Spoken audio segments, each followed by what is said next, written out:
All she gotta do is hang up. I'll get her like that. I have to.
Stuff like that.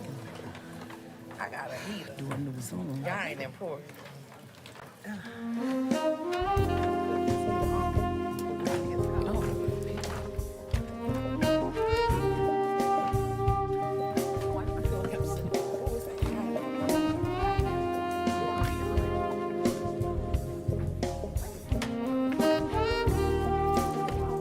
Good evening. The time is now 7 o'clock.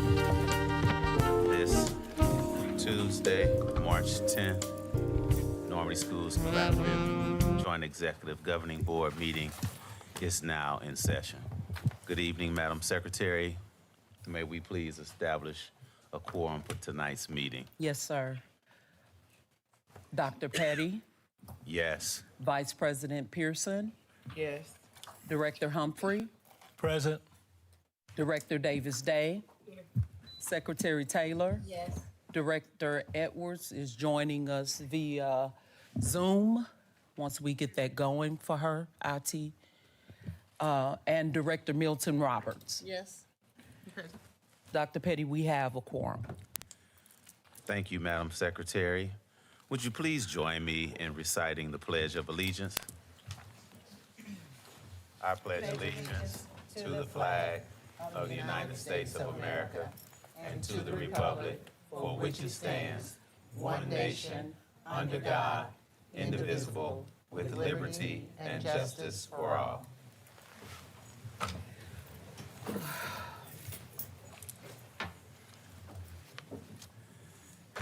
At this time in our meeting, before we take a motion to approve the agenda, Mr. Humphrey, I believe you have a motion? Yes, there's a motion to remove item number 8.04, which is policies for board review and adoption. I would ask that we would remove that from the agenda so that for further review and study and bring it back at a subsequent meeting after a complete review has been done. There's a motion on the floor from Director Humphrey with regard to policies on the agenda. Is there a second? Second. There is a first and a second by roll call vote, Madam Secretary. Yes, sir. First motion by Director Humphrey, seconded by Secretary Taylor to remove 8.04 policies and procedures until further review. We're going to take an individual vote. Director Milton Roberts. Yes. Director Edwards. Do we have Ms. Edwards on the Zoom? Can you hear me? Yes, ma'am. Director Edwards. Yes. Secretary Taylor. Yes. Director Davis-Day. No. Director Humphrey, Yes. Vice President Pearson, Yes. and Dr. Petty. No. Dr. Petty, the noes have it. I'm sorry. I apologize. The yeses have it. The policies will be removed. All right, I will entertain a motion to approve the agenda. So move. Second. Madam Secretary, by roll call vote. Yes, sir. It was motioned on the floor by Director Humphrey, seconded by Milton Roberts to approve the agenda by roll call vote. Director Milton Roberts, Yes. Director Edwards, Yes. Secretary Taylor, Yes. Director Davis Day. To approve the agenda. Yes. Director Humphrey, Yes. Vice President Pearson, Yes. and Dr. Petty. Yes. Dr. Petty, the yeses have it for the agenda. All right, let's move forward with tonight's agenda with recognitions. At this time, we'd like to ask Christopher Trahan to come front with any recognitions.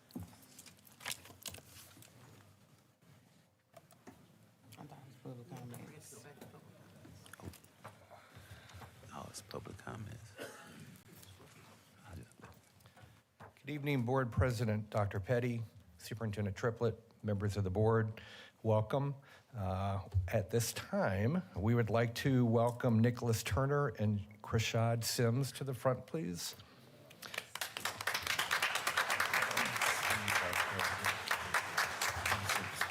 We're celebrating the Normandy High School seniors, Nicholas and Krishad, for qualifying for the 2026 Class II Boys State Wrestling Championship Tournament,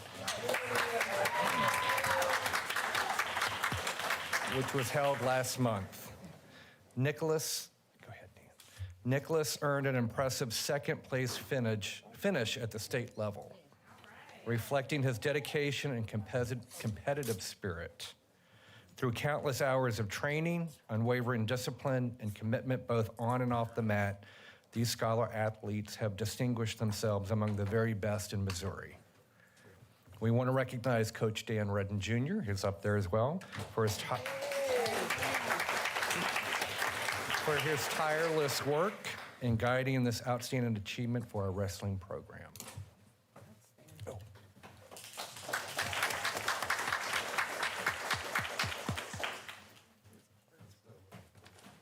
Got to get that Kodak moment.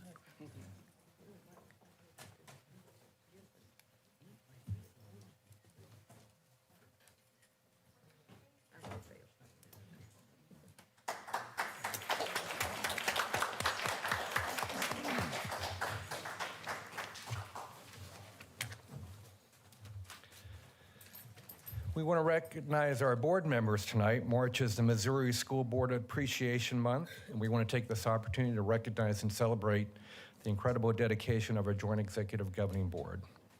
Through their leadership, commitment, and countless hours of service, they play a vital part and a vital role in shaping the future of our scholars and strengthening our schools. We want to thank our board members for your unwavering support, vision, and dedication to ensuring excellence in education. Your hard work makes a lasting impact on our district and community. Thank you.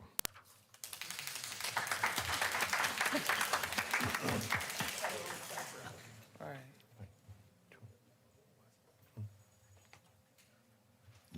You will?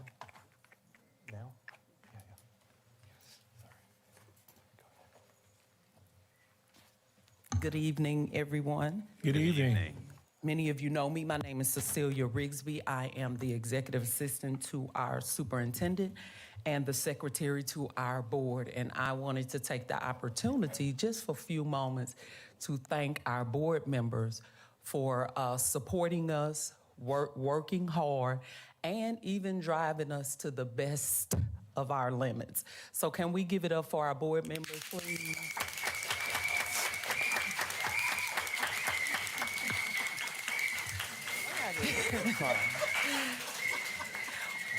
So at this time, I'm gonna call up Dr. Cheryl Latrice Harris. If you can come help me pass out our awards to, to our board members. No particular order. Our goodies are over there. Dr. Harris has been instrumental in finding goodies for you guys. Just to thank you for all that you have done this year. We definitely appreciate you.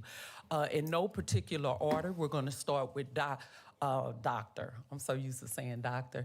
Director William Humphrey. Can you come down, Director?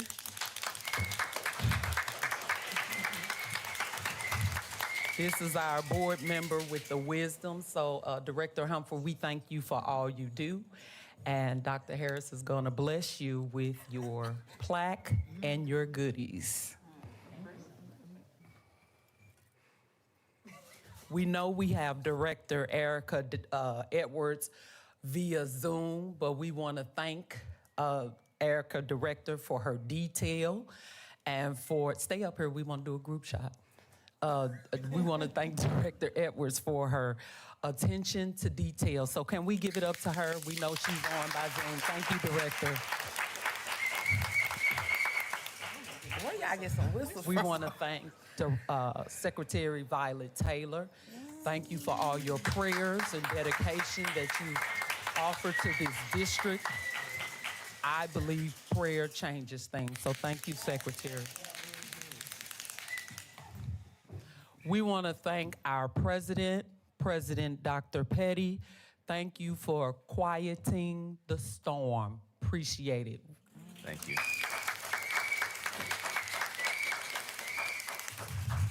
We want to thank our Vice President, Teresa Pearson, for being that backbone, that fighter that we need.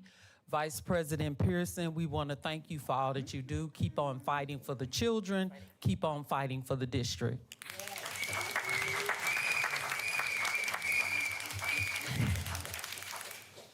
We want to thank our director, Cheryl Milton Roberts, for being all things Normandy. All things Normandy. We need to get you a T-shirt that says that, Director. And last but not least, we want to thank Director Davis Day. Thank you, Director, for loving our parents and loving our children.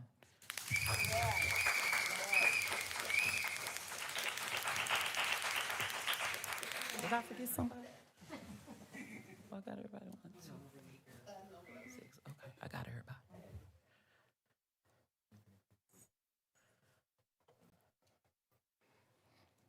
Let's give it up for Director Davis Day again.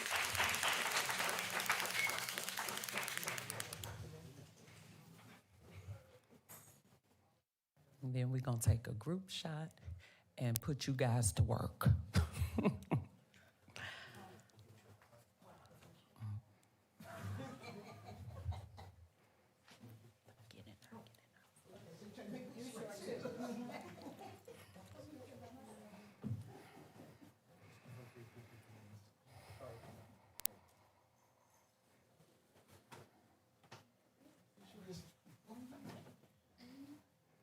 Can we give it up for our board one more time?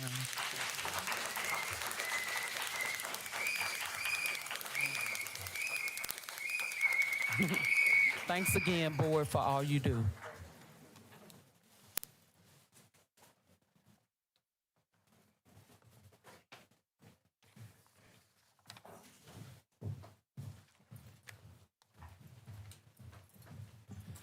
We now want to take this opportunity to celebrate 3 leaders recognized by the Special School District for their exceptional service. At the same time, the number of students performing below grade level decreased from 138 students to 111 students, demonstrating steady progress in math.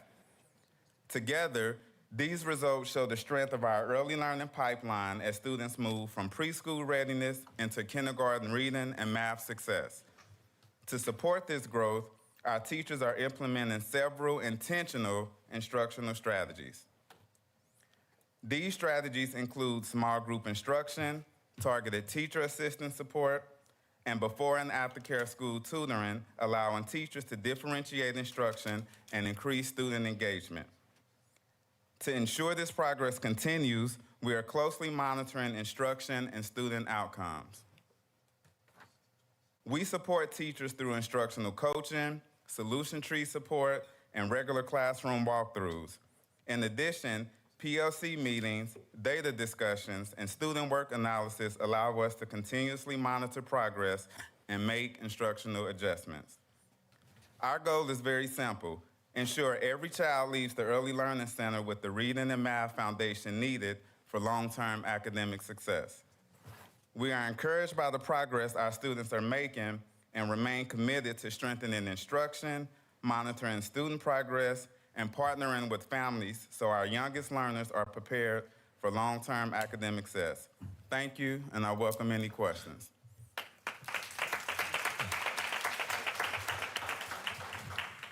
Thank you, Dr. Payne. We appreciate your presentation tonight. You're welcome.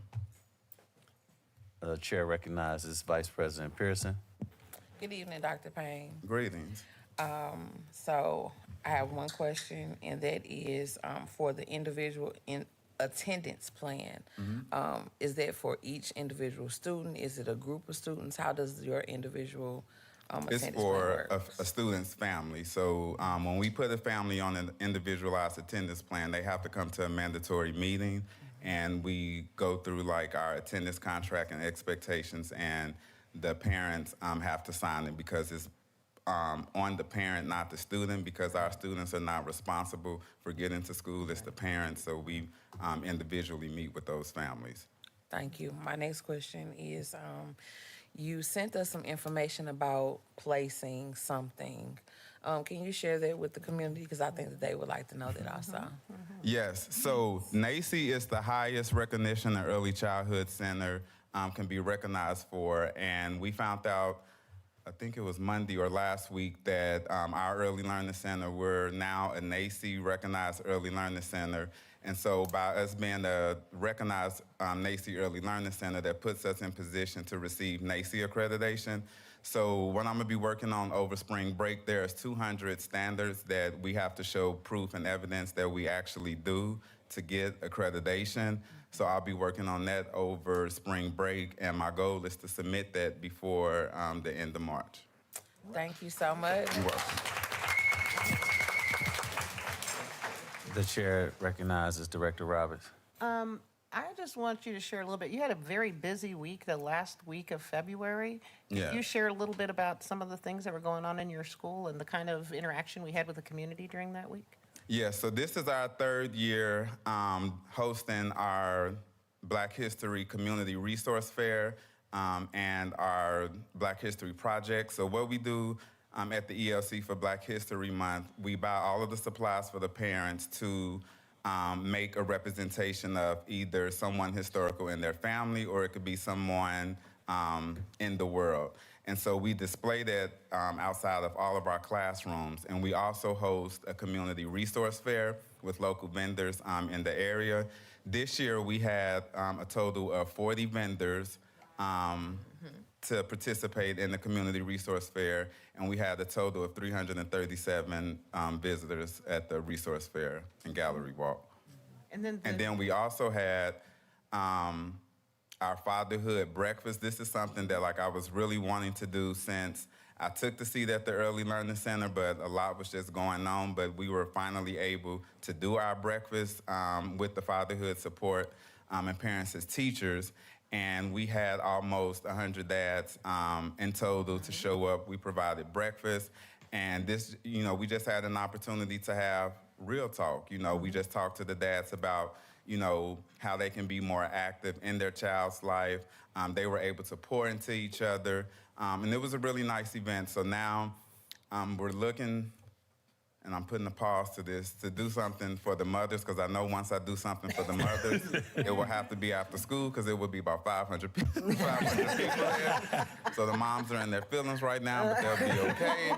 But we are going to do something for the moms in May. Okay. Thank you very much. Thank you so much for You're pouring welcome. into the people, the children and their families, because it does take a village, and you really demonstrate that in your building all the time. So I really appreciate that. Thank you Thank so you. much. I'm just Thank you going. again I'm just for your presentation, Dr. Payne, and thank Yes, you sir. for all that you do. Let's give him one big round of applause.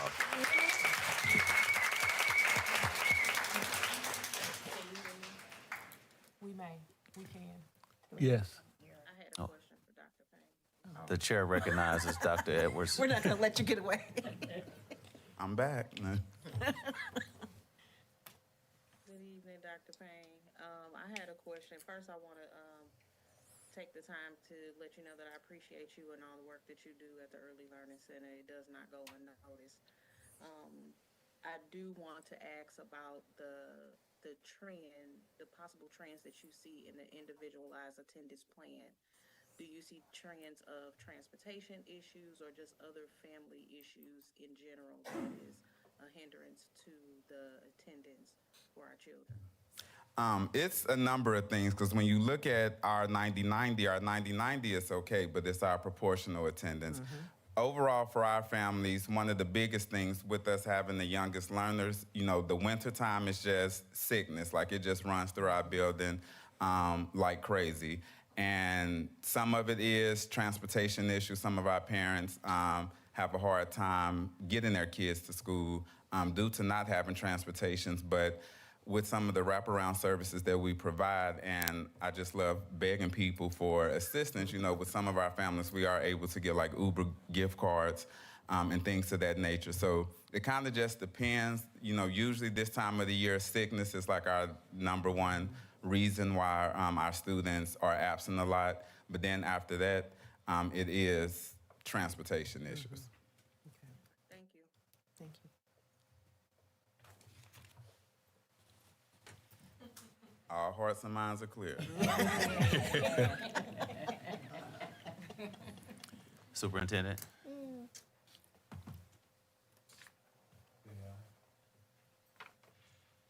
Okay, KI. Is Chelsea here?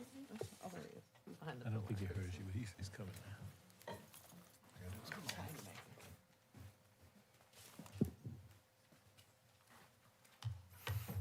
Good evening, board directors, Good evening. Dr. Petty, Dr. Triplett. My name is Jossie, and I'm here to give a report on the extra funds. It's going to be very brief. Move on to the next slide. Oops. All right, Bell Noor wasn't that brief. That was quick. Bell Noor, classroom 202. We Aspire, the contractor, started the work on for the renovation. The demolition begun. Floors and lights are being taken care of. You can see in the pictures. The windows have been measured and ordered and placed.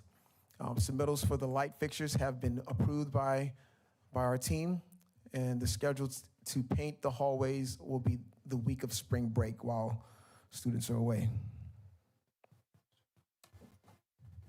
That is my report. Are there any questions? I have one question. Yes, ma'am. Can you give us an update on Viking Hall and just what's going on with that? Yeah, Viking Hall, that project is wrapping up. It's going to be completed here soon. All the seats are in.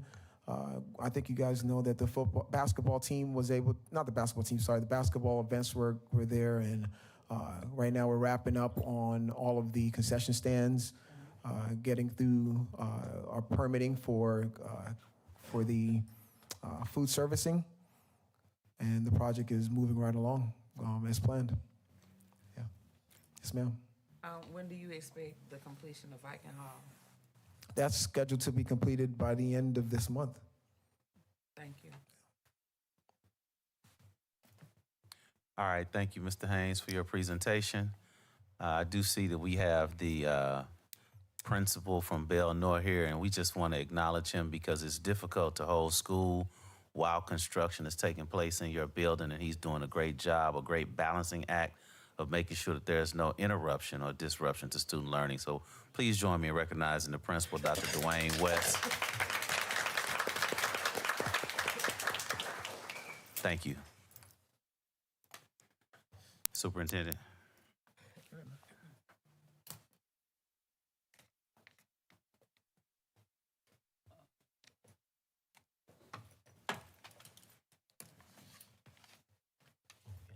Good evening, Joint Executive Governing Board, Dr. Petty, Dr.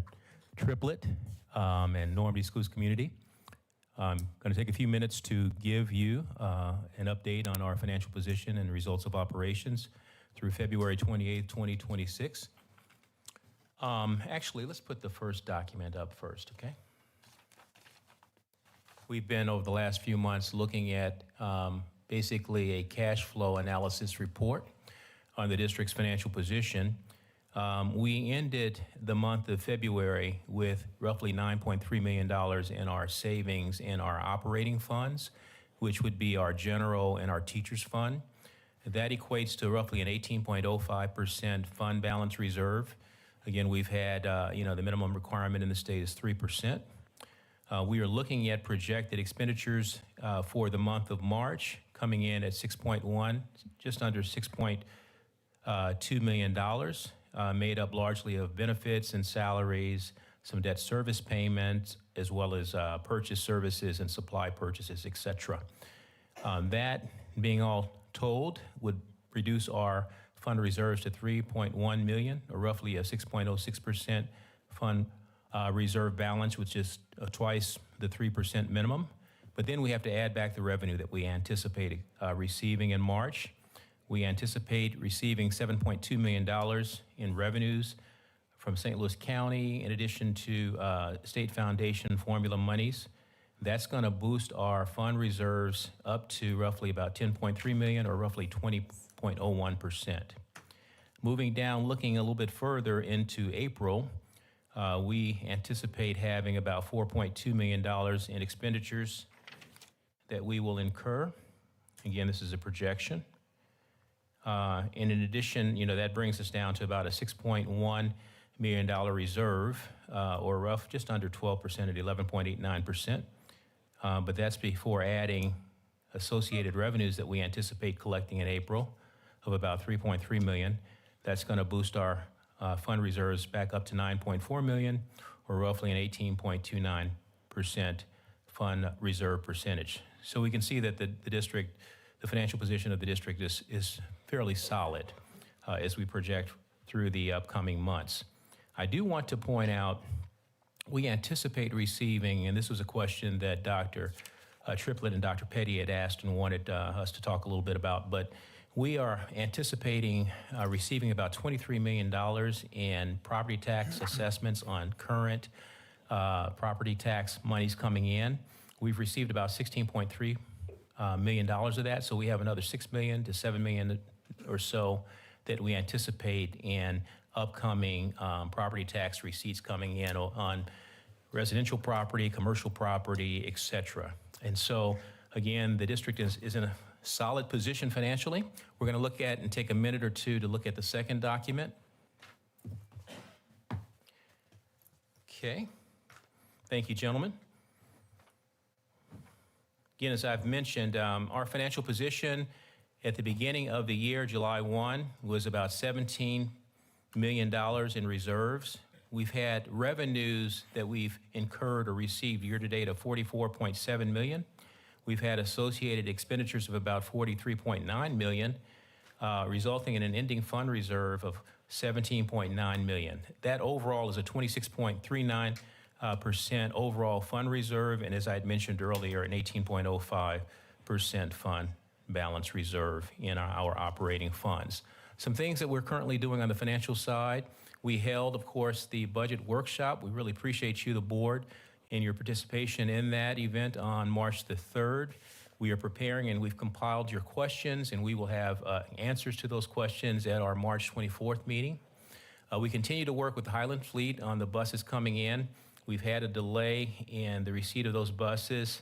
Ms. Days and her group, we've all been working together, collaborating in this process.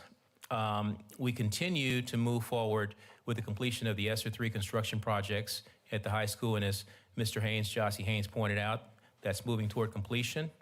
We received 4 qualified responses to the RFP for healthcare broker. We've evaluated those, and we actually have a recommendation that we're going to be bringing to you, the board, in the near future. We plan to reissue a request for proposals around the accounting and the human resource system, and we'll be working with you, the board, in that process. very important thing that we want here in the district. And then finally, we want to have further discussion soon regarding the potential bond referendum tax levy the district can take advantage of this year. We missed the window for the April 2026 election, but we have upcoming election opportunities in August as well as in November. And it would be ideal to go after this bond referendum this year because to pass it, we would have a 4/7 requirement, or roughly a 57%, versus if we go next year, with the exception of the April election, we would have a 2/3 requirement, or about a 67% voter requirement to pass the levy successfully. So those are what we have. Those are the things that we wanted to present to you, the board, with regard to our financial position. And at this time, we will entertain any questions you may have. I have a question. The chair recognizes Secretary Taylor. Good evening. Thank Good you for evening. your presentation. You used the word an anticipated revenue. What exactly does that mean? That means, Ms. Taylor, that's what we strongly expect to collect. So we have projected. So one of the things that's been going on with St. Louis County has recently installed a new accounting system, and they've had major delays in the receipt, and the tabulation and the distribution of related monies. And so we really are waiting for another $6 million of money from them that we should have received probably by February or January. Okay. So when I say anticipate, we know that the money, the county is good for it and will get it to us. It's just that there's just been this delay. Is that in addition to the $5 million that we were supposed to get before December? Yes, it is. It is. So we're still waiting because I think you said we only ended up getting what, 2.9 million? Okay, yes, so versus the 5. Good point. So let me answer that question. I'm sorry, I misunderstood your question. We've received that $5 million. We have completely received all of it? We have. Okay. But there's additional money that we should be getting in that we're waiting for. Thank you. You're welcome. The chair recognizes Director Humphrey. Well, I guess the question I have, at some point in the near future, as a board, can we bring that whole bond issue conversation back for a little bit further discussion?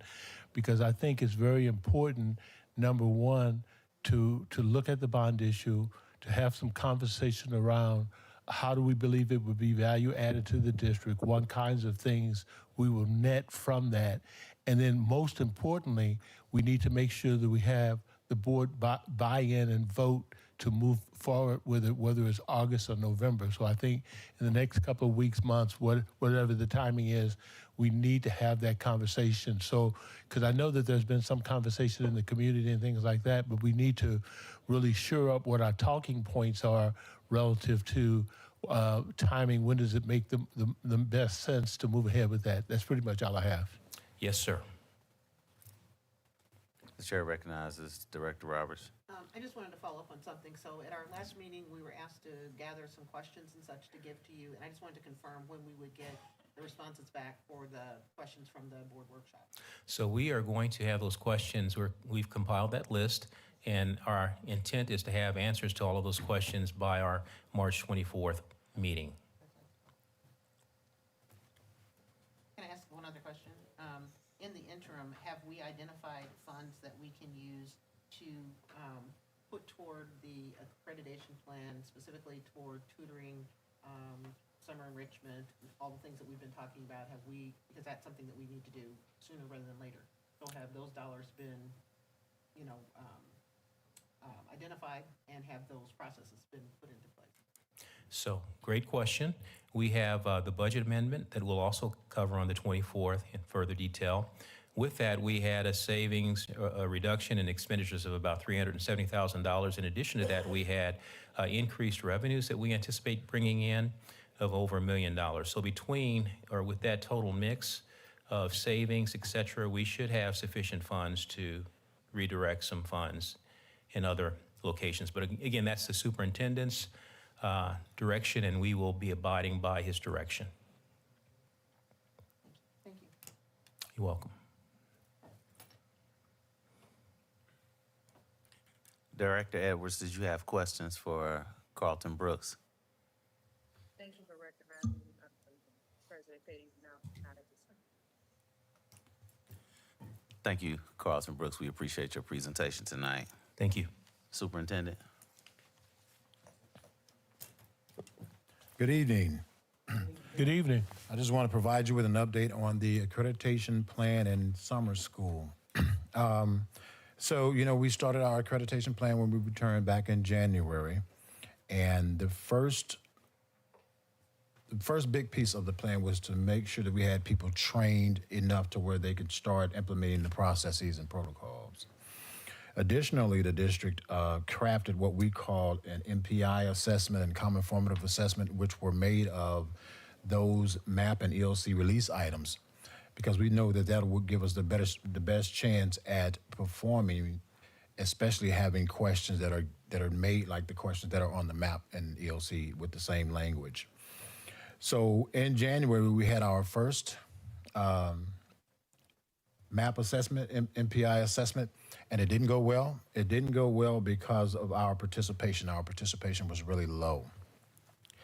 And there were several reasons why our participation was low. Some centered around attendance, and some centered around tests not being graded and uploaded in the system. So to that end, the district just kind of had some conversations with it at the cabinet level and at the building administrative level around how do we course correct that. And so we came up with the notion to make sure that not only the administrators, but the administrators had to make sure they shared not only the accreditation plan, but also the calendars with the teachers, because what we found after having conversations with several teachers, and Mr. Word and I had a conversation, was that many of the teachers were receiving directions a day or two before the exams, and that was problematic for both Mr. Word and myself. And so those conversations were had, and so we want to make sure the teachers also had the opportunity to see the assessment dates. So in addition to that, we had our second assessment in February. At last check, we were still struggling around participation. That was last check yesterday. We were still struggling around participation, and I believe the one had closed already. So we're having some conversations around what happened now. And so I think one of our biggest issue is participation of students. Did it get better? Absolutely. Did it get better enough? Absolutely not. And we have to make sure we identify those students who we've identified that could move the needle with proficiency on the proficiency scale from below basic to basic, proficient, and advanced. We've made those identifications. Well, principals have made those identifications. And so we know that there's a different focus on those students, and there's a different focus on those students who, so you have just so you know, the accreditation plan is an accelerated plan. It does not supersede or take the place of the strategic plan. Why I'm saying that is because all of the students get support. All our students get academic and emotional, social support. We're just providing a different kind of support to those students who we've identified who need that extra kick because they're on the bubble. We've also identified pathways to receive our 70 APR points. If you can recall, in December and January, we posted the accreditation plan, and it really spelled out the people who are responsible for providing resources, monitoring, implementing. That's at the cabinet level, and there's some responsibility at the building level. But I want to be clear with what I'm getting ready to say, because I think there's a misconception around what roles and responsibilities are. At the cabinet level and in central office, what we do is we provide the roadmap. We provide the roadmap, and we provide the resources for building levels to be able to perform at levels they need to perform. That means that means curricular-wise. That means, in some cases, in this case, CFAs and benchmark assessments and APR points with student performance on them and all those kinds of things. And at the building level is responsible for disaggregating that data and meeting their PLCs and determining what students can be moved and these kinds of things. Also, implementation takes place at the building level, not at the cabinet level. What cabinet does is helps with monitoring. It course correct if we need to course correct. It assists building level with things that they need assistance with and extra eyes with. But we have to make sure we're really implementing with fidelity at the building level. That means all hands on deck. My direction to everyone in the district is that you can't push any responsibility off on everybody. The whole entire process is everybody's responsibility. But we also are holding each other accountable for responsibility. So the pathway to 70 points is spelled out in the accreditation plan, and you can find the accreditation plan on the website. And it talks about there are points, 70 points are given to the performance side and 70 points are given to the continuous improvement side. And in that, if the district gets, and I don't want to run down a boring list, but total, if the district receives 84 points, which is 60% of performance, if it receives 140 points 140 points of the points needed for the continuous improvement side, the district will be at 70%. So that means we need both performance and we need both continuous improvement. Now, when we talk about CCR is a big contributor of our APR points. The problem has been in the recent past was that the district did not have, I'm not sure how long, but at least when I arrived in 23, the district did not have a CCR program. So what we had to do is we had to build the CCR program from scratch, which took probably a year because you have to get all of your courses, you have to get teachers trained to teach AP courses, you have to get teachers trained to teach industry recognized credentialing courses and those things. You have to find partnership for your CTE because we don't have CTE on campus. You have to get different courses and all those things that are aligned. You have to have students identified to do dual credit, dual enrollment, and those kinds of things. So that I'm saying that because that reflected CCR lags a year behind. So in 2024-25, you received 2023-24 CCR data. This year, in December, you'll receive 24-25's data, which should look a little better than the year that it precedes. The problem with that is that if you don't have really strong accounting systems for that process, you can miss some marks because it's really hard to predict that. This year, what we did differently, we're able to strongly predict what will happen next year because we put a lot of things in place and we're anticipating the points. So we got the formulas needed to make points. So we did a lot of things around CCR assessment. We did a lot of things around making sure we can find the 180-day follow-up with students, graduation rates, and really decreasing our D1 students. We did a lot of work around identifying where students are at post-graduation. So we strongly believe even more than the 24-25 school year, our 25-26 numbers will increase drastically. Our Project Lead the Way numbers have increased. Our participation in dual credit, dual enrollment has increased, so we anticipate more points. Our assessments where seniors have taken 2 assessments have increased. We found more students this year. Our graduation rate should increase. So those are the kinds of things that we really, really focus on. We have weekly meetings around CCR and attendance every week to make sure that we keep our hands on the pulse. Now, the most difficult part, even more difficult than performance, in my opinion, is attendance. We know that some say that the proportionate rate was meant to help. Well, the problem with that is proportionate rate are basically seat time minutes. So if a student comes late, a student leaves early, that affects your proportionate rate of attendance.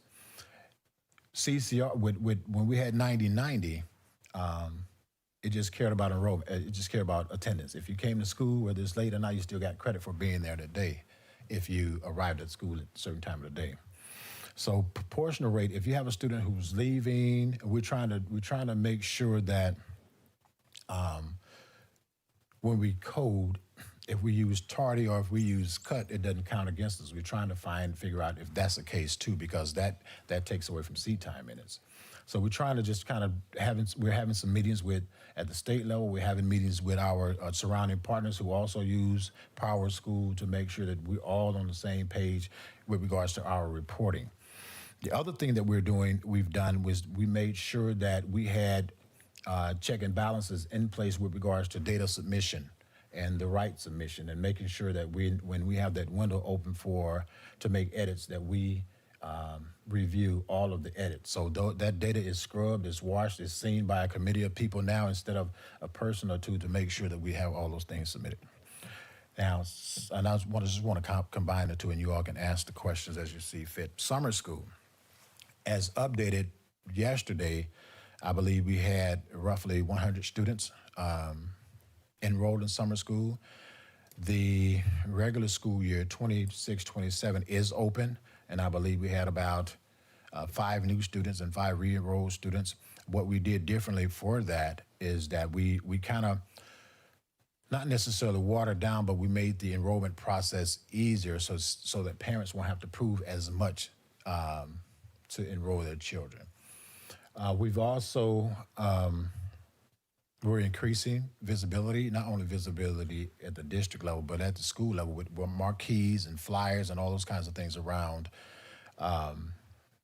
enrolling your children in summer school and for the regular school year. The focus of summer school would be centered around a lot of those strands that we're focusing on with our MPI. I know our building summer school starts June 2nd, June 3rd, and it'll end July 2nd. The ELC, I believe, will be at Barak. Middle school would be at the middle school. High school would be in the West Wing. And then the elementary schools would be at Jefferson, I believe. Yeah, that's my report. Any questions? Chair recognizes Director Milton Roberts.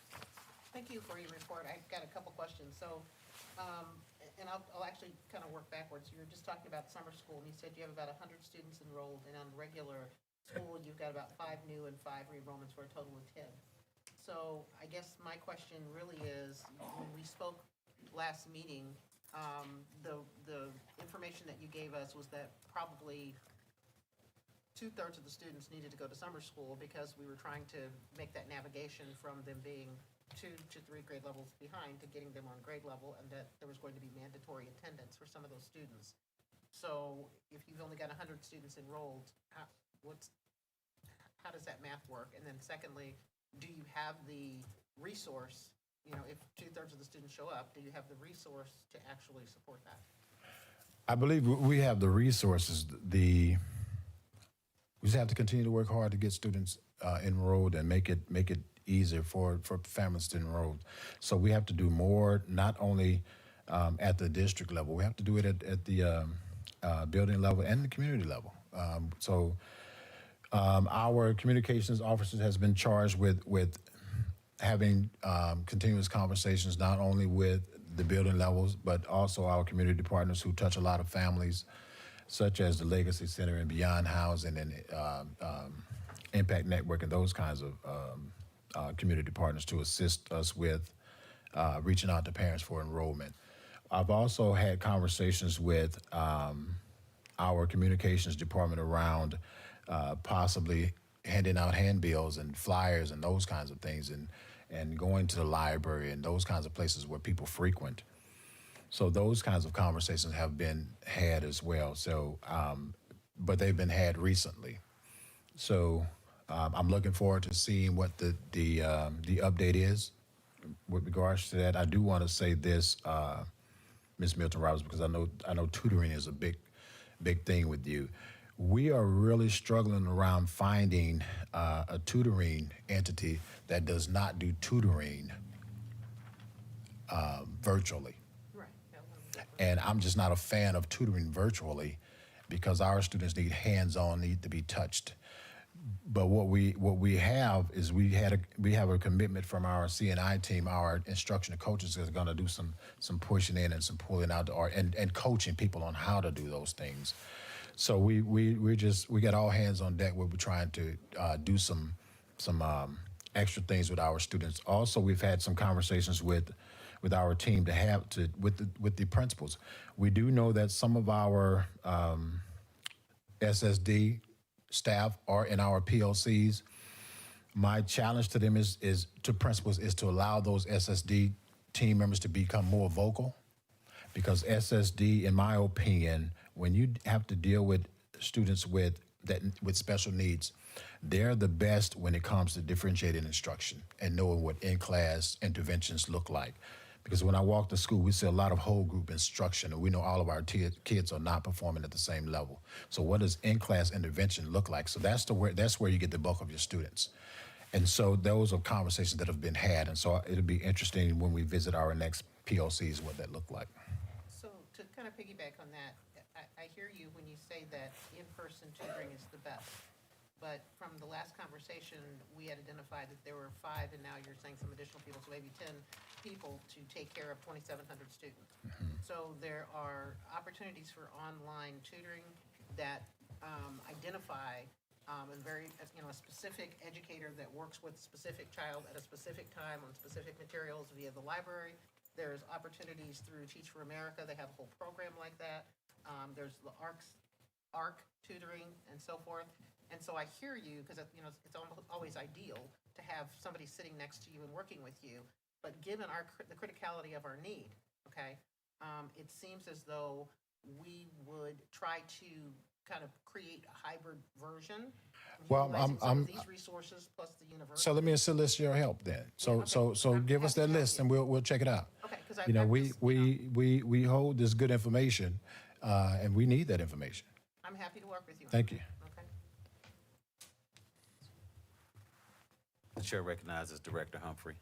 Well, along that same line, I know that as you're looking for tutoring, has the district actually put an RFQ out to all of those organizations that are in the tutoring business to get a more formal response from them? Because the only reason why I mentioned that is historically, years ago, when we had the tutoring challenge, we went out RFQ, and we ended up hiring as many of the organizations, whether it was Sylvan, Kuhlman, et cetera, and we tried to get it, we just put an RFQ out, say, here's the number of students we need for tutoring, here's what we need, and we see what people, what the response is. It's like I always said with the budget, anytime you start something new, something may have to stop. So you have to first see if you can get it, how much it's gonna cost, and then if we really want it, and how do we pay for it? The other thing I wanted to talk about, you mentioned as you went through the presentation, you talked about the fact that in addition to iReady, that you're using MPI, Common Formative Assessment release items. And I noticed that you said in the first set, it didn't go well because of participation and attendance. Specifically as it relates to attendance, what kind of communication have we been sending to parents about their understanding of proportional attendance? Because if parents don't understand its impact on the district and we're paid by attendance, we got to make sure that we're communicating the right messages to get that support. The other thing that I'm interested in knowing, because you indicated that these release items are similar to MAP, and you're using that as an indicator of how kids will do on the MAP. But if you're having participation problems in the first one, and you had struggles around participation in the second one, what I would ask you to do in a subsequent meeting is quantify that participation.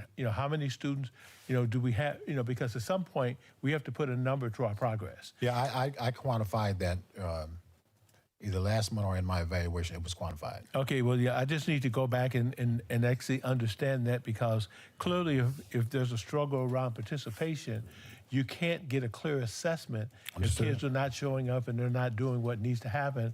And we end up going into MAP with, because I know one time before, the number that keeps sticking in my head was one time we had 839 children level not determined. And we don't want to revisit those kind of numbers. So we need to rally around what this participation or lack thereof looks like and try to figure out, how to get the kids assessed, because we can't get a true sense of where we are without really understanding that. That's pretty much all I have. Yeah, the district has, we've had a conversation with the building leaders with regards to what does it look like to capture those students who are at school and get them assessed. And so the building principals are doing more work around that. That's why our numbers have increased. I'm not sure exactly how much, but they have increased. And the principals are really diligent around going back and identifying those students who haven't tested to test them. Well, and I guess my biggest concern around that conversation is that if the students are in school, the expectation is that they will be assessed. It would be different if they're not at school, because you said part of the issue was attendance. If they're in school, the expectation is we got to figure out how to get them assessed. And at this point, I won't belabor the issue, but it's a concern if they're at school and they're not being assessed. Yeah, it's a concern for me too. It's a concern for the buildings too. It's a big concern. The chair recognizes Vice President Pearson. Good evening. I was shared information about attendance at the middle school. So my first question is that same information being shared throughout the rest of the schools about attendance? Because as parents, we're so used to the 90-90. We're not used to the proportional attendance. Maybe there's something that needs to be blasted everywhere so that parents can know your child's coming late, that's an issue. Your child's doing a half a day, that's an issue. My second question is summer school mandatory?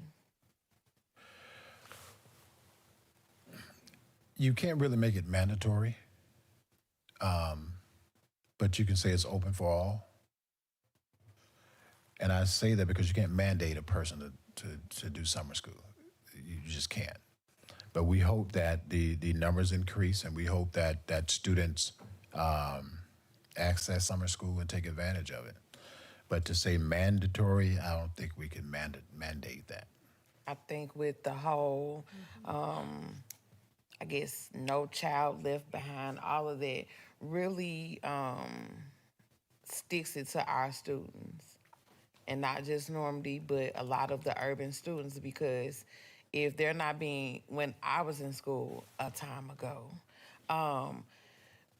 if you were passing or you were failing the class, you had to go to summer school. So... Well, even if that's a choice. I mean, I get it's a choice, but what I'm saying is you still have to go to summer school. If I'm in high school and I got what they need 24 credits to graduate now, and it's my junior year and I got 10, that means I need to go to summer school. Yeah.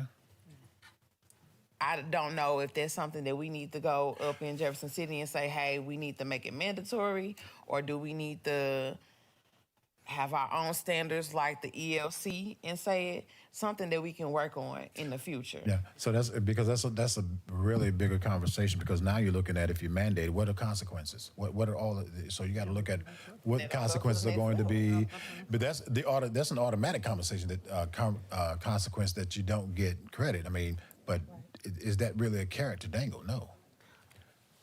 I have a question. The chair recognizes Director Edwards. Thank you. Good evening, Dr. Triplett. Yes, ma'am.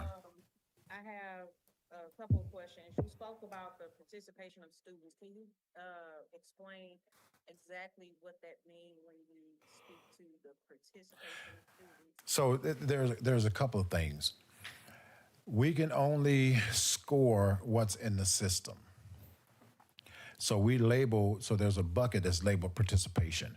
That's either the student was not there to take the test, didn't take the test, or the test wasn't scored and uploaded to the system. The system only recognizes assessments that are scored. Mm-hmm. So when I say participation, those two things go in that one bucket. Either the students weren't there, or the tests were not scored and uploaded to the system. Okay, so I guess that will speak to talk about fidelity, that either the consistency of making sure that the assessments are graded, or the accuracy of grading those assessments. Is that right? Well, more of whether the assessment have been graded and uploaded into the system versus accuracy. Okay. And so from there, I'm wondering, because I do understand that these assessments have been put in place since the acceleration of the accreditation plan, and they are taking a significant part away from instructional time. So I'm wondering if the participation of students is due to the capacity of the student not being able to point blank just tired to take the test.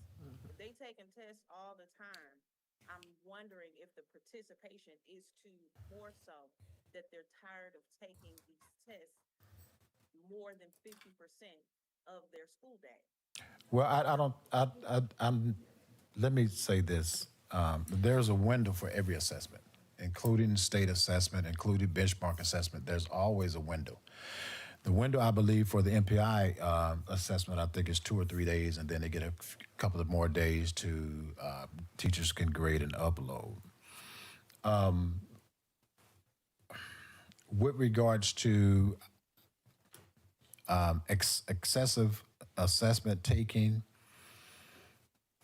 I believe that's subjective, depending on who looking at it. I think that sometimes you need practice, sometimes you need to build test-taking stamina. So those kinds of things play into how we test, when we test. Do we have the stamina or the endurance to sit through the testing window or the testing cycle?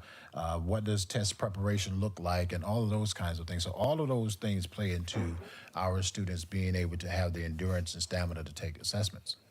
So that when it comes time to take the state assessment, their ability to last throughout the assessment is not in question.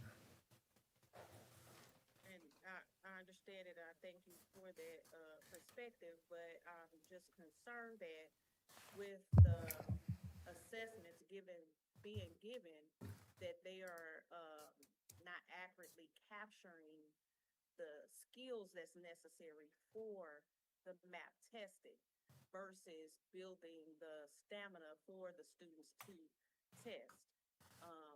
So that's my concern, is that whether the assessments are actually capturing the things that are necessary for the students to perform on the MAP test as we need them to perform on the MAP test, so that we can gain the points that we need. So I guess you can boil it down to, is it the skills or is it the stamina that the students need in order for us to see improvement in the MAP test? They need both. The assessment assesses the skills for test taking, for the skills that are needed to be proficient and or advanced or on the assessment. That's what the assessment does. So they need both stamina and skills. Can I ask a Pardon me. Understood. Thank you, Director Milton Roppers. I'm not quite done yet. Okay, no, go ahead, go ahead. And I understand that they do need both stamina and the skills. My concern is that if the assessments that are currently being given is excessive, that it will take away from the stamina instead of building the stamina that they need once the MAP testing comes. If the students are constantly testing, when it comes time for the MAP test that really gives us the results that we need to prepare for that shows that they have the skills, will they have the stamina at that time to take that test and with fidelity? The MPI assessment is given once a month. CFAs are given as the teachers see needed after units. So when you say over-assessed, I don't believe that. But what I do believe is that they receive assessments that are appropriate and at the appropriate time. You can't become a championship team if you don't practice. I don't see the Bulls winning 6 championships Never practicing. You have to practice these things. And I do understand, and I agree with you 100%. That's just a concern that I have that, the assessments are a little excessive, and that if they're taking up more than, 50% of time from instruction time, how can we ensure that the teachers are being able to teach with fidelity so the skills can be built, so they can perform on the assessments and the, math as we need them to perform? It's not taking up instructional time, so I'm not sure where you get that from, but it's not taking up instructional time. It's embedded in instructional time. Thank you, Director Edwards. The chair recognizes Director Deanna Day. Good evening. I have a question or a comment. So you talked about participation being low, but the Early Learning Center, who doesn't test, right? They take some assessments, but they're not testing to test for MAP. So these type of tests we're not testing, and they reported low attendance as well. So it sounds like the attendance is low across the district. Is that correct? Yes. Okay. So he also stated that he two reasons was sickness and transportation. So I'm not sure what transportation looks like, but I know that in the, I believe, December meeting, the surveys, the students said that cleanliness was a part of their issues. And I asked, what are we doing about cleanliness? Because kids can't come to school if they're sick. And so are the students not testing and they're at school? Or are they not testing because they're not at school? Probably a combination of the both. I would reckon, I would assume that it's one or the other. No, that's it's not higher. one and the other. It's especially at the middle of the high school when there's students have the ability to cut classes. So there's some of that probably in there too, I assume, at the high school and middle school level. So it's both. So, okay. So we haven't put our finger on whether they're at school and they're not being tested. Or You didn't hear what I said. I said it's both. I didn't say we haven't put our finger on it. I say it's both. It's a combination of both. Okay. Okay.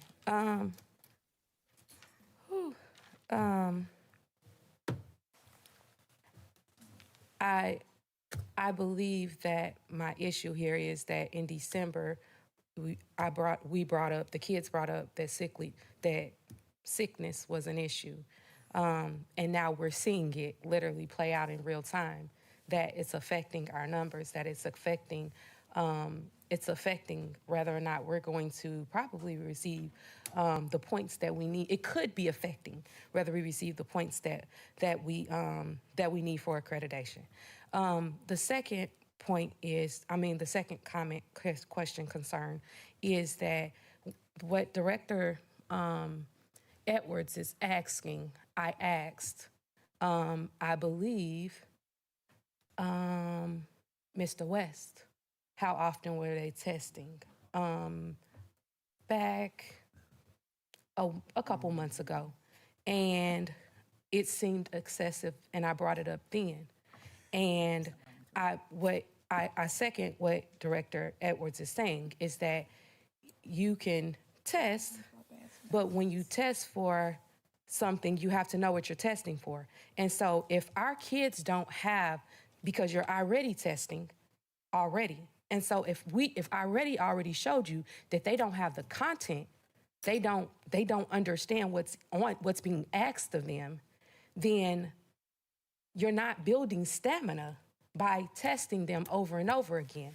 I do believe that there is a group of students that would benefit from being tested like this, but the entire district would not, because they need the content. So I don't think that we're getting what we're looking for out of these tests and testing the entire district. taking from their educational experience and their day to test, and they're running from the test. They're trying to avoid them. Whether they're not coming to school for it or whether they're avoiding it and hiding in the stairwell. It sounds like they don't want to take these tests. Thank you. Thank you. Point of order. I think the question's been asked and answered. Let's be mindful of the time. If there are any pressing questions, and please make sure that we're asking questions and not commenting. Any pressing questions, I'd be happy to entertain them. But I think we need to be mindful of the time. The chair recognizes Secretary Taylor. Good evening. You had mentioned that the attendance is low. And if the attendance is low, I guess my question would be, what are we doing? What is the district doing to reach out to the parents, to notify parents we have an issue with attendance? Point of order, Secretary Taylor. Our question asked and answered. Has it That'd been? be safe to say, Superintendent. Do you have any further questions for him? Can I get the answer again? Because I don't know if it was. Somebody did. They did? Okay. They call and text you and they send a million messages on Power School. She said that it's happening at the middle school, but we didn't get. But I didn't get the full scope of what, of what the. It's happening district-wide. Yeah. Can I explain in Because I'm sorry. I don't mind explaining. I'm sorry, could I just in finish my comment? I'm sorry, President. I did ask that question because I didn't get the full understanding of it. And I'm just wondering, is there something that's being done to really reach out to parents to let them know we have an issue with attendance?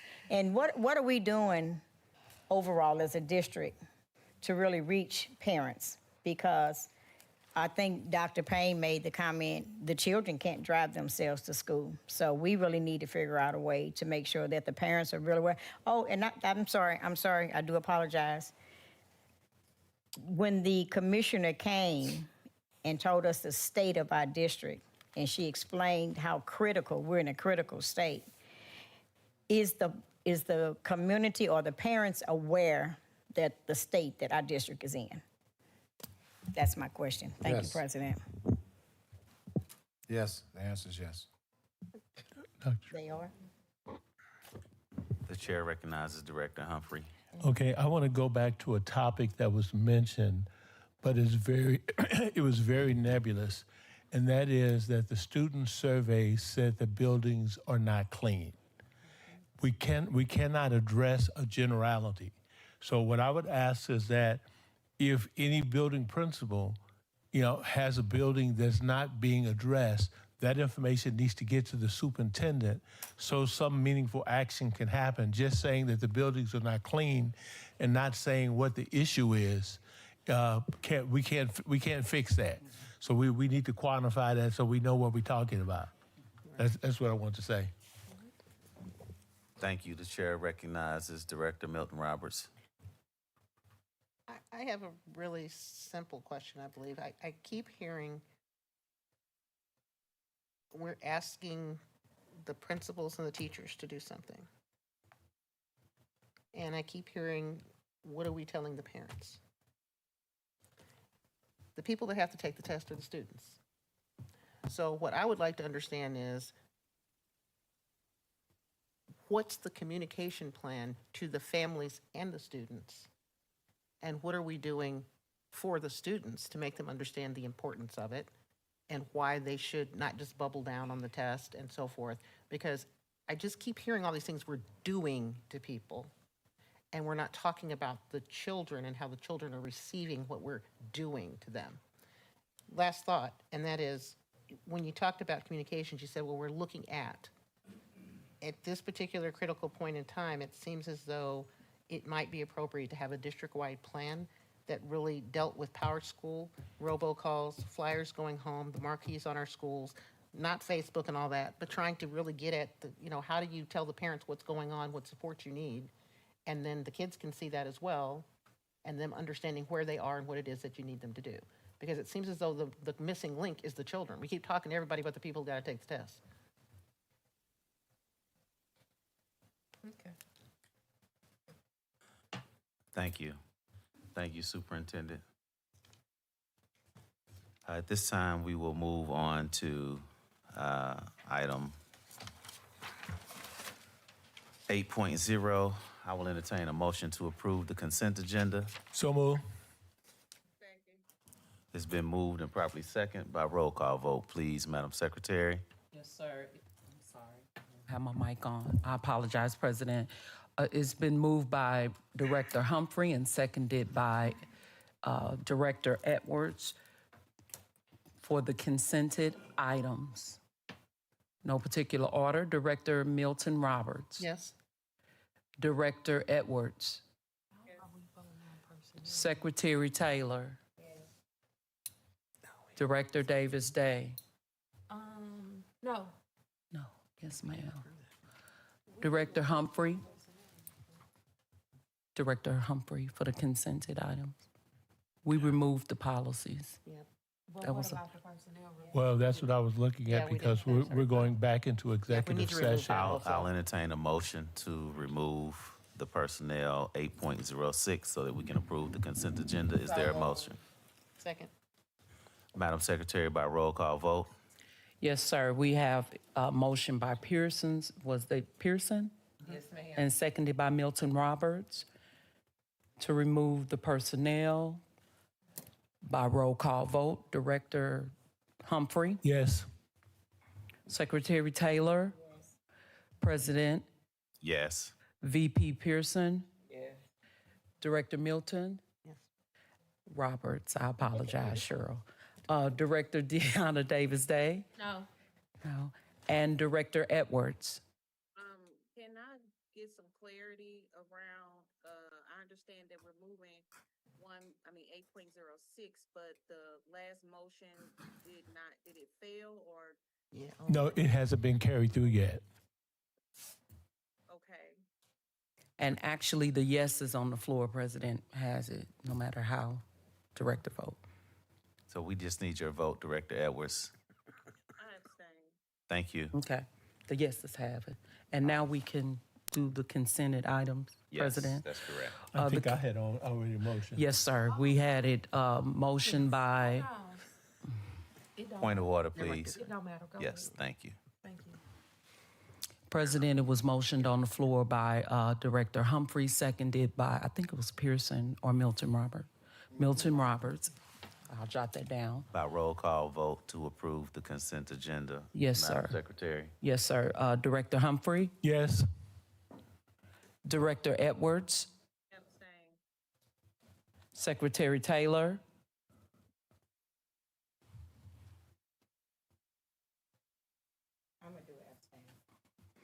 President, Yes. Vice President Pearson, Yes. Director Milton Roberts, Director Davis Day. No. The yeses has it, President. Thank you. All right, at this point, item 9.01, board comments. Director Humphrey. I just want to thank everyone for recognizing myself as well as all my board colleagues for board recognition. It's a labor of love for us because, you know, every year our salary increases because you add a zero every year. And so I just want to say thank you to everyone that recognized us, and it's very heartfelt. And I appreciate my board colleagues for leaning in on the work today, and we still have more work to do after this meeting is over. So just thank you for where we are. Thank you. Secretary Taylor. I would just like to say thank you for the gifts also. I would also agree with my board colleague Humphrey that it is a lot of work that is required of us. It's not a job that pays monetarily, but we thank you for what you do. We thank you for your support, and we are here to support you. Thank you. Vice President Pearson.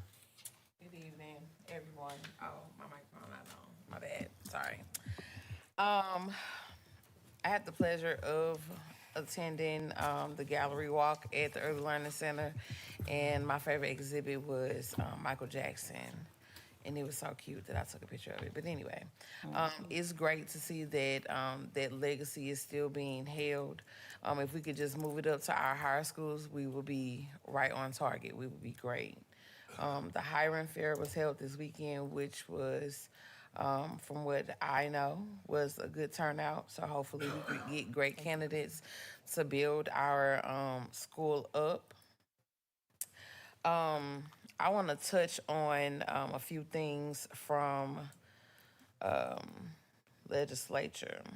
The House passed a bill called the Education Reading Reform, HB 2827. And that speaks on what I spoke about earlier, how requiring schools to notify parents if a child has substantially reading deficiency and may be held back in the third grade. It may sound harsh, but sometimes the kids may need to know that you're failing. You will not go to the next grade with your classmates, and you need to stay behind so that you can get the education that you can get, so that you can be a productive citizen in the world, not just St. Louis, not just Normandy. The next one is the education grading, which is House Bill 2505. Advanced bill revising A through F grading for the school systems. For urban schools, that looks like no. It's not good. That looks like you will not have a school. That looks like Normandy may be in that bracket. We don't know. But as elected officials, it's our duty to make sure that we keep our school district. I've been in the school district just as long as some of the educators have been in the school district. I started from pre-K all the way to 12. And here I am again years later. With that being said, voting is April 7th. Absentee ballots are available now until the last Friday before Election Day. We want to make sure that we make wise choices when we vote people in our school district, when we get our leaders, because this determines where our school district goes. And with that, I'm going to end with a quote from Octavia E. Butler, who is an author. Choose your leaders with wisdom and forethought. To be led by a coward is to be controlled by all the coward fears. To be led by a fool is to be led by opportunists who control the fool. To be led by a thief is to offer up your most precious treasures to be stolen. To be led by a liar is to ask to be lied to. To be led by a tyrant is to sell yourself and those you love into slavery. Y'all have a good evening. Director Milton Roberts. I'm going to add one bit of legislation. I don't recall the number, and I apologize. Director Pearson was sharing. We've got another bit of legislation that's out there that hopefully you all are following, and that is in regards to driver's education for students in Missouri schools. Right now, we have legislation on the books that says they're all supposed to have driver's education, but there's no funding to actually give kids driver's education. So there is a bill that has moved from committee to the floor, or to the next level, so that they would get the textbook part of it. But there's two other bills on driver's education that are out there, and we're hoping that they progress, including one that is more comprehensive, more like the motorcycle training, where they actually would, have training behind the wheel as well as the classroom piece. This is really important from a safety perspective. It's also important because we are one of 16 states out of 50 that don't have driver's education. And it's also really important because a lot of the accidents with distracted driving and so forth are happening to our young people because they have not had this opportunity to learn how to drive. But most importantly, as someone who works with young people, please know that your young person not having their driver's license is also prohibiting them from stepping into a career opportunity in many instances, because many corporations require that you have a driver's license, or that you have a driver's license and you're seeking a CDL. And so we have lots of students that could go into a life-changing type position, but they can't do that because they don't have a driver's license. So that's something to really keep in mind. Something else that I will share is that, and you hear me say this a lot, I think it takes a village to do anything. And I think that we shouldn't do things to our students and to our teachers, but rather we should do things with them. With that being said, one of the things that we've been focusing on is math literacy and just regular literacy for our students. And I don't want anyone in this room or anywhere else to think that that's only accomplished by a student sitting in a seat and being taught something or being talked to, okay? Literacy is every single day, every single place that you go. It's every single exposure.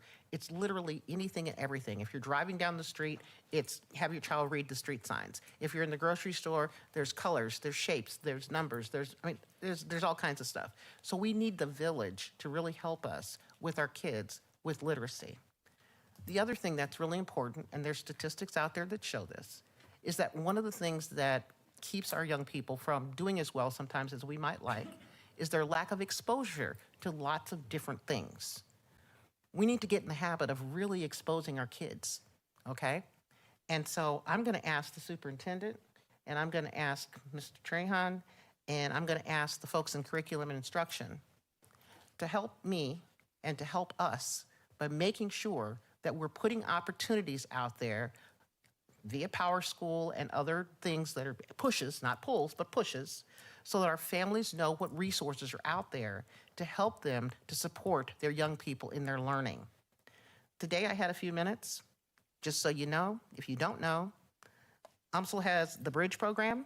They have a K through 12 summer camp for engineering. It's free, okay? I don't think our families know anything about that. They need to know about that. We have also, just so you know, at UMSL, and I will send this to you, Mr. Trahan, there's a parents program to help parents of kids that are going to college. There's an after-school camp. The Science Center has free camps. If they don't say they're free, call them anyway, because most of them have scholarships. We have a garden, Normandy has a garden called Wayside Garden. There's opportunities for gardening learning. We partner with Seed St. Louis, and so there's outdoor education that's there. And there's also a bill in Jefferson City to add outdoor education to the requirements for our students.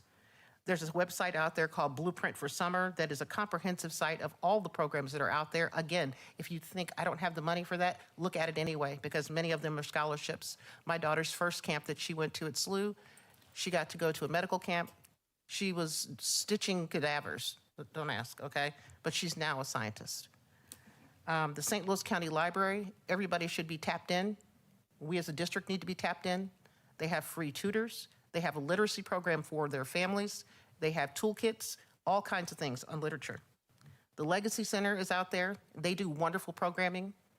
A lot of us know about it, but if you don't, you need to clue in. The same thing for the Freedom School, another free program that focuses on literacy that happens at the Legacy Center that's right down the street, and our students don't know about that oftentimes. We have St. Vincent's Park that has all kinds of outdoor activities, because one of the things we know is that you have to engage the body in order to engage the brain. We also know that as a district, we have paid for many, many subscriptions to all different kinds of services, and our students need to go home this summer with access to those things so that they can study and read and be engaged doing something besides TikTok and whatever else that is that they've got that's out there. We also need to make sure that we're clued in, if you will, to the Challenger Camp that's over in Ferguson. We are a neighborhood in an area that's rich in resources to educate our students. This should not be a campus that is only in the Normandy school building footprint. We have a whole university. They've got esports, they've got a recreation center. We need to use all those things, because every one of those exposures builds literacy. Every one of those exposures builds their ability to do numbers. Every one of those exposures builds social emotional learning. We want to be your partners. And so in order to be our partners, we got to make sure we tell people what's available and encourage them to get their students involved in some of these things. And with that, also, thank you very much for having us up here and for supporting us as board members. Director Day. Good evening. I would like to thank everyone that put together our board gifts. Greatly appreciate them. I would also like to thank the parents and families that send their kids to our school and entrust us with their most precious jewels. I'd like to thank our staff that shows up daily for our students. I would also like to encourage our community to push the value of education for our kids. The best prediction for success is education. The best way out of a bad situation or a less than ideal situation is education. I'd like our community to step up and push education for our kids, the value of education. You all have a good evening. Thank you all for coming out. I'll entertain a motion to adjourn. I have comments. Oh, I'm sorry. pardon me, Director Edwards. The chair yields the floor to Director Edwards. Thank you, Dr. Petty. I first want to say thank you, echo the sentiments of my board colleagues. Thank you for the gifts. I've asked Ms. Rigsby to inform everybody not to give me a gift because I feel like my work is not complete and I do feel unworthy of receiving a gift in such a time as this. But I do thank you for extending grace to me and my board colleagues as we continue this journey. I apologize that I'm not there to receive the gifts personally. I am currently in Washington, D.C. advocating on behalf of the St. Louis County and St. Louis City for over 150,000 families that struggle with the housing supply shortage that we have in our state. And that is, we all know, is necessary for our kids to be able to have a house so that they can get the education that they need. So I'm here advocating on behalf of our students, the 30% of students that are in the McKinney-Vento program in our district, letting our constituents know that we have a crisis and we cannot afford any shortfalls in the funding for our housing supply. And so I encourage you all to send your prayers with me as I go before up on the Hill tomorrow to advocate for those students in not only just Normandy School District, but every district in the state of Missouri. And I want to shout out to any constituents that may watch this video or stream this evening. I hope they had a successful day at Jefferson City today, as Advocacy Day was today in Jeff City for education. So with that, again, I thank you all for attending this meeting and have a good night. Thank you, Director Edwards. I'll entertain a motion to adjourn To close session, to close session. 6.610.021. Is there a motion? Second. By I'm roll sorry. call vote. I'm sorry, President. Who was Milton Roberts and seconded by Humphrey? Yes. President, I do want to take 2 seconds. We're going to need like 15 minutes to transition from back to executive session so we can get the Zoom and everything going. Also, I want to thank our board again. Many of our board members did not want to be acknowledged. I will never not acknowledge any of you. Again, Director Humphrey, thank you for your wisdom. Director Edwards, thank you for your detail. Secretary Taylor, thank you for your prayers. President Dr. Petty, thank you for calming the storm.